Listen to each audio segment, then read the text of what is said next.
जय माता दी। व्यास जी कहते हैं, सुकन्या ने जब माता भगवती की स्तुति की तो माता भगवती त्रिपुर सुंदरी ने शीघ्र ही सुख का उदय करने वाला ज्ञान उसके हृदय में उत्पन्न कर दिया।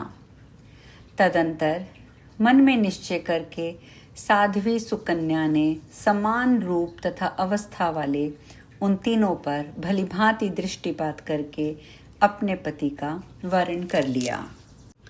इस प्रकार सुकन्या के द्वारा च्यवन मुनि के वर्ण कर लेने पर वे दोनों देवता परम संतुष्ट हुए और सुकन्या का सती धर्म देखकर उन्होंने उसे अति प्रसन्नता पूर्वक वर प्रदान किया। तत्पश्चात भगवती की कृपा से प्रसन्नता को प्राप्त वे दोनों देव श्रेष्ठ अश्वनी कुमार मुनि से आज्ञा लेकर तुरंत वहां से प्रस्थान करने को उद्यत हो गए। सुंदर रूप, नेत्र, यौवन तथा अपनी भार्या को पाकर च्यवन मुनि अत्यंत हर्षित हुए। उन महातेजस्वी मुनि ने अश्वनी कुमारों से यह वचन कहा, हे देववरों, आप दोनों ने मेरा ये महान उपकार किया है। क्या कहूँ, ऐसा हो जाने से इस सुंदर संसार में अब मुझे परम सुख मिल गया है। इसके पूर्व मुझ अंधे, अत्यंत वृद्ध, भोग सामर्थ्य से हीन पुरुष को ऐसी सुंदर भार्या पाकर भी इस वन में सदा दुख ही दुख रहता था।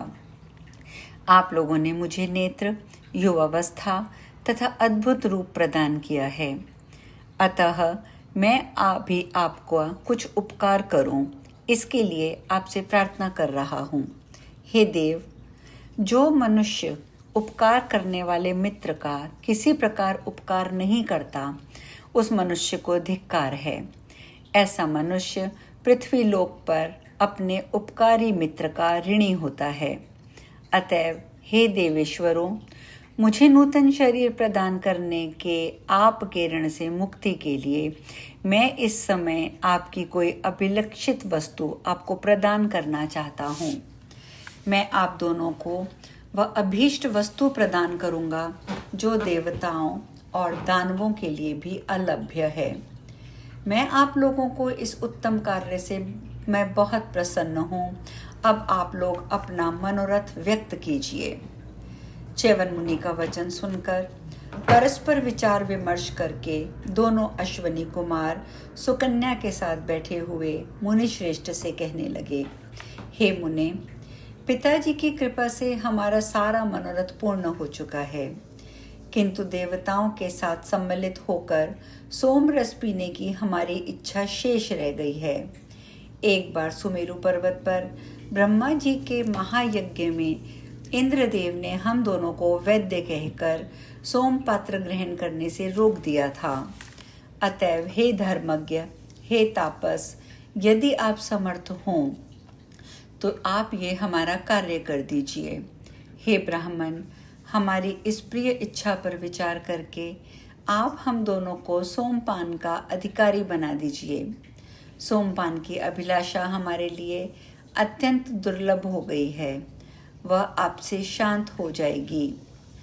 उन दोनों की ये बात सुनकर च्यवन मुनि ने मधुर वाणी में कहा, आप दोनों ने मुझ वृद्ध को रूपवान तथा युवा अवस्था में से संपन्न बना दिया है और आपके अनुग्रह से मैंने साध्वी भार्या भी प्राप्त कर ली है। अतः मैं अमित तेजस्वी राजा शर्याति के विशाल यज्ञ में देवराज इंद्र के समक्ष ही आप दोनों को प्रसन्नता पूर्वक सोमपान का अधिकारी बना दूंगा।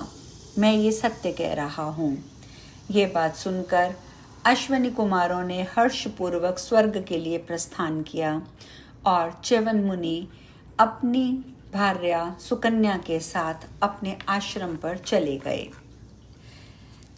इतना सुनकर जन्मे जी ने पुनः प्रश्न किया, हे व्यास जी, च्यवन ने उन दोनों वैद्यों को सोम रस पीने का अधिकारी किस प्रकार बनाया? उन महात्मा च्यवन की बात कैसे सिद्ध हुई? देवराज इंद्र के बल के सामने मानव बल की क्या तुलना हो सकती है? फिर भी उन इंद्र के द्वारा सोम रस के पान से निषिद्ध किए गए उन दोनों अश्विनी कुमारों को च्यवन मुनि ने सोम रस पान का अधिकारी बना दिया। हे धर्मनिष्ठ, हे प्रभो, इस आश्चर्यमय विषय के बारे में भी मुझे वर्णन कीजिए, क्योंकि मैं इस समय च्यवन मुनि का चरित्र पूर्ण रूप से सुनने का इच्छुक हूँ। व्यास जी बोले, हे महाराज, हे भारत, राजा शर्याति ने जब भूमंडल पर यज्ञ किया था, च्यवन मुनि ने के तत्कालीन उस समय अद्भुत चरित्र के विषय में मैं कहता हूँ। दूसरे देवता के समान तेजस्वी मुनि च्यवन सुंदर रूप वाली उस देव कन्या स्वरूपिणी सुकन्या को पाकर प्रसन्नचित हो गए और उसके साथ विहार करने लगे। एक समय की बात है, महाराज शर्याति की पत्नी अपनी कन्या के विषय में अत्यंत चिंतित हो उठी। कांपती और रोती हुई पति से बोली, हे राजन, आपने वन में एक अंधे मुनि को मेरी पुत्री को सौंप दिया है। अब न जाने वो जीवित है या मर गई, अतः आपसे उसे सम्यक रूप से मैं उसे देखना चाहती हूँ। आपसे यही प्रार्थना है। हे नाथ, आप मुनि च्यवन के आश्रम में प्रसन्नता पूर्वक ये देखने के लिए जाइए कि उस प्रकार का पति पाकर सुकन्या क्या कर रही है। हे राजऋषि, पुत्री के दुख के कारण मेरा हृदय जल रहा है। तपस्या करने से क्षीण शरीर वाली मेरी उस विशाल नयना पुत्री को मेरे पास ले आइए। नेत्रहीन पति पाकर महान कष्ट भोगने वाली, तप के कारण कृश शरीर वाली, वल्कल धारण करने वाली तथा क्षीण कटि प्रदेश वाली अपनी पुत्री को मैं देखना चाहती हूँ। शर्याति बोले, हे विशालाक्षी, हे वरारोहे, मैं अभी अपनी प्रिय पुत्री सुकन्या को आदर पूर्वक देखने के लिए उत्तम व्रत का आचरण करने वाले उन च्यवन ऋषि के पास जा रहा हूँ। व्यास जी बोले, शोक से अत्यंत व्याकुल अपनी पत्नी से ऐसा कहकर राजा शर्याति रथ पर बैठकर च्यवन मुनि के आश्रम की ओर चल पड़े। आश्रम के निकट पहुंचकर राजा शर्याति ने देवपुत्र के समान प्रतीत होने वाले एक नव यौवन से संपन्न मुनि को देखा। देवताओं के स्वरूप वाले उस मुनि को देखकर राजा शर्याति विस्मय में पड़ गए।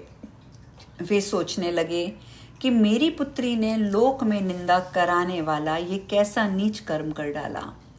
प्रतीत होता है इसने काम पीड़ित होकर उन वृद्ध शांत चित्त एवं अति निर्धन मुनि का वध कर दिया है एवं किसी अन्य को अपना पति बना लिया है।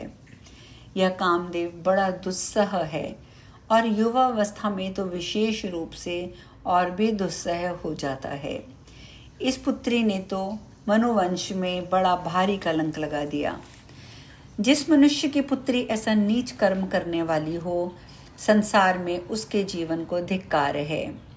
ऐसी पुत्री मनुष्यों के लिए सभी पापों से बढ़कर दुख देने वाली होती है। मैंने भी तो स्वार्थ की सिद्धि के लिए ऐसा अनुचित कार्य कर दिया था, जो कि जानबूझकर नेत्रहीन और वृद्ध मुनि को अपनी पुत्री सौंप दी थी। पिता को चाहिए कि वह भली भांति सोच विचार कर ही एक योग्य वर को अपनी कन्या प्रदान करे। मैंने जैसा कर्म किया था वैसा ही फल पाया है। अब यदि मैं पाप कर्म करने वाली इस दुष्चरित्र कन्या को मार डालता हूँ, तो मुझे दुस्तर स्त्री हत्या और विशेष रूप से पुत्री हत्या का बड़ा भारी पाप लगेगा। मैंने तो इस परम प्रसिद्ध मनुवंश को कलंकित करने वाली इस पुत्री के बारे में ऐसा सोचा भी ना था। एक और बलवती लोक निंदा है, तो दूसरी और ना छोड़ी जा सकने वाली संतान के प्रति स्नेह श्रृंखला। अब मैं क्या करूं? इस प्रकार सोचते हुए राजा शर्याति जब चिंता के सागर में डूबे हुए थे, उसी समय सुकन्या ने चिंता में आकुल अपने पिता को संयोगवश देख लिया।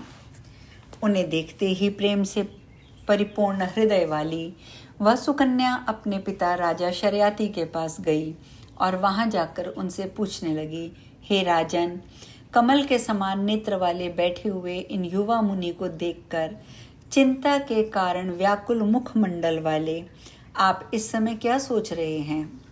हे पुरुष व्याघ्र, इधर आइए और मेरे पति को प्रणाम कीजिए।